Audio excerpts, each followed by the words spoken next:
Hello and welcome. My name is Ji Heng. Along with my co-author, Dr. Sharia Argawal, we are presenting our research, Physics-Informed Traffic State Estimation. Me and my advisor, Dr. Argawal, are both from University of Central Florida. And now, let's begin.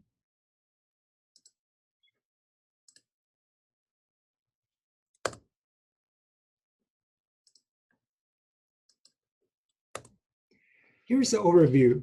In part 2 and part 3, we will present two essential parts which leads up to our new approach, physics-informed deep learning for traffic state estimation. And after that, we will present an experiment and discuss the results. Let's talk about the challenge of traffic state estimation. We often don't have enough data to learn about the traffic state variables, such as vehicle speed or traffic flow, to understand the conditions of a road segment. And even if we obtain the data, there's sensor noise problem. And that's why we conduct this research, and we want to present our new approach, which named physics-informed deep learning for traffic state estimation. There are many reasons contribute to the limitations on availability of traffic state variables. So installing the sensors to measure vehicle speed can be costly on highways. And some sensors will store this data in an aggregated form, so you don't have the desired temporal or spatial resolution. And there's accuracy with detection methods, and also the measurement noise. Therefore, traffic state estimation becomes an important task. In this figure, I try to illustrate three different approaches. Each column is one type of approach for traffic state estimation. So on the left, you see the model-driven approach utilizes the traffic flow models. And in the middle, the data-driven approach really tap into the development of statistical models and machine learning techniques. On the right, this is what we want to demonstrate. The PIDL approach, it combines the strengths of traffic flow models and also use the power lies in the observed traffic data. We apply deep learning methods and build our approach. Let's talk about the physics of the traffic flow. In this section, I want to present three equations, three very basic functions to reveal the relationship between the traffic states. So in this first one, we see the relationship between flow, density, and cumulative count. And cumulative count, NXT, really represents the number of vehicles which have passed a designated location X by time t. And this equation will lead to the conservation law of traffic flow here. This equation also is referred to as the LWR traffic flow partial differential equation. So this is an important equation in our research, or serves as a foundation of our formulation of the theory. And here, we want to further introduce the Green-Shields fundamental diagram, and the relationship between traffic state variables is summarized here in this third equation.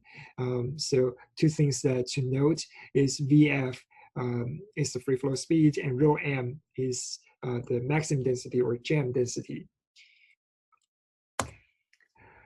After reviewing the physics of the traffic flow, we come into another part of our theoretic background of this research, the deep learning neural network. DL is really a subset of learning methods of machine learning. And one of the important part to think about is how we can build the cost function to evaluate the performance of our estimation. So here, using the mean square error, we construct the cost function shown here. It really shows the difference between the vehicle density rho xt and my estimated output row hat xt. And because we are using mean error, so the number of estimation outputs n is also need to be considered here. And we present another measurement, which is a normalized accuracy measurement, ACC here, using the Frobenius norm. It really, the difference between ACC and the cost function is here, we are using it to represent the relative error in estimation. And in the previous slide, the cost function really gives us an idea of the absolute error in estimation.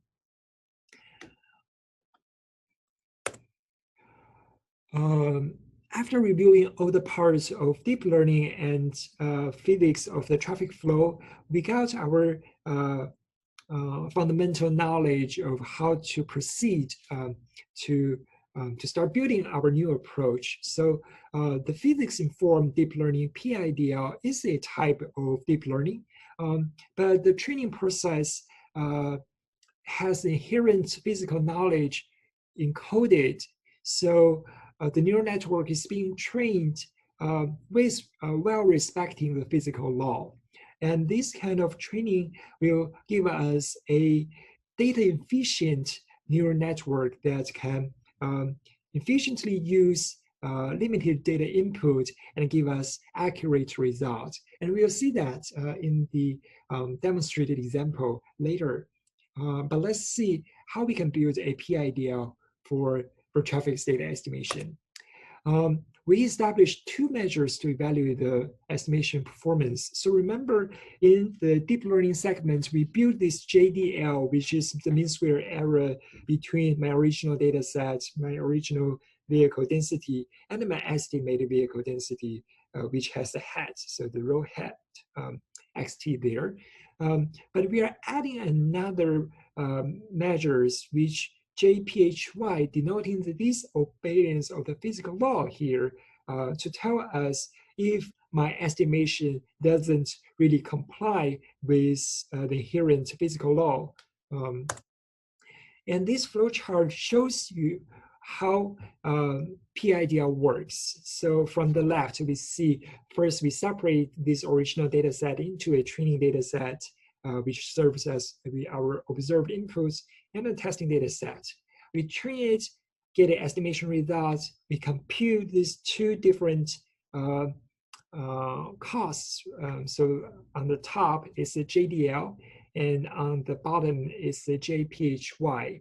We combine these two parts to get us an idea of the total cost and really ask the algorithm, is this the final result? Is the total cost greater than threshold or less? So if the cost is greater, we send it back and reinitiate this training process, update the weights in each neuron, and eventually we get our desired results with the total cost less than our designated threshold. So now you have it. You have the physics-informed deep learning for traffic state estimation. And how will this perform? Let's test it. And so we established this experiment. So we generated a synthetic traffic data set using the Lax-Hoff methods with no upstream flow and no downstream flow conditions. So in the end, you see at the end of the experiment at 50 seconds, half of the road segments, about 500 meters of the road is congested, which is shown in the red color. And in this experiment, we investigate two scenarios. The first one is called Eulerian measurement frames. So in this scenario, our inputs comes from sensors at fixed locations. So you can think about the examples of like on my highways, we have embedded loop detectors.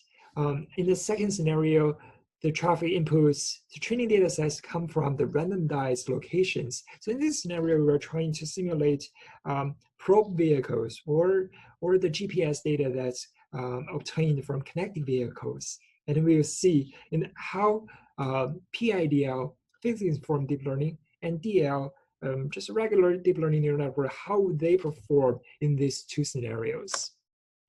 So we admit 1,000 training samples, which represent 0.4% of the original data set. And those black dots in this figure shows you where those training samples are located. We have 5 locations in this 1,000-meter Rhodes. The figure on the top of figure 4 shows you the PIDL prediction or PIDL estimation, which is pretty much which is similar to the original data set.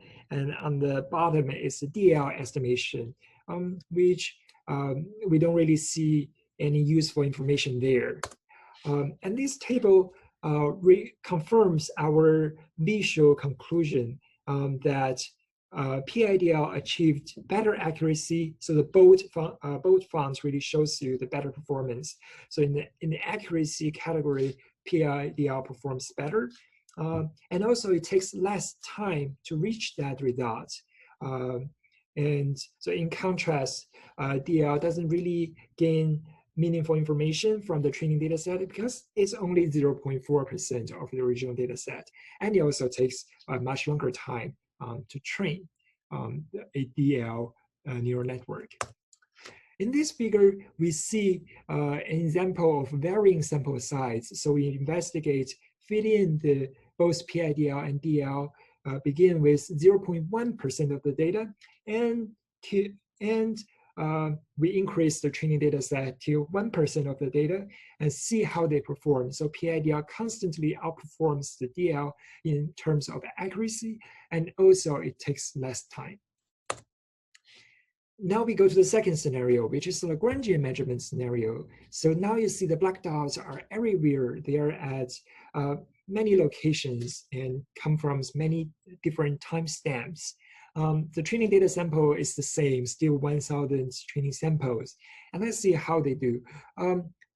Visually, both of the neural networks did a pretty good job. I mean, those are the figures that we are expecting, or our desired output would look like that. And this table shows us actually DL performs a better accuracy, that PIDL reached the convergence much quicker. So it almost used half of the time that DL used in the computation process and achieved similar accuracy results. So both of them, the estimation from both of the neural networks are pretty good, given the variance of the time samples and locations. DL can also understand what is going on, or like what the traffic conditions is. Here, again, we are showing the performance using varying sample size. So we see the blue lines, actually PIDL and DL performance are pretty similar, but we see in the orange line that PIDL saves time, which is really good, which is a desired advantage, like in case of the real-time applications that I don't really have that much time to estimate because of the constant inflow of traffic data, and low convergence time is actually great. Here's our conclusion. So combining the strengths of the underlying physical laws of traffic flow and deep learning, PIDL has great capability in utilizing limited traffic data for accurate and real-time ITSC. But we also want to tell you the limitations of our research. So first, our experiment data set is a temporally aggregated form. So if in the future, if we can use field data and with better temporal resolution, that'd be great.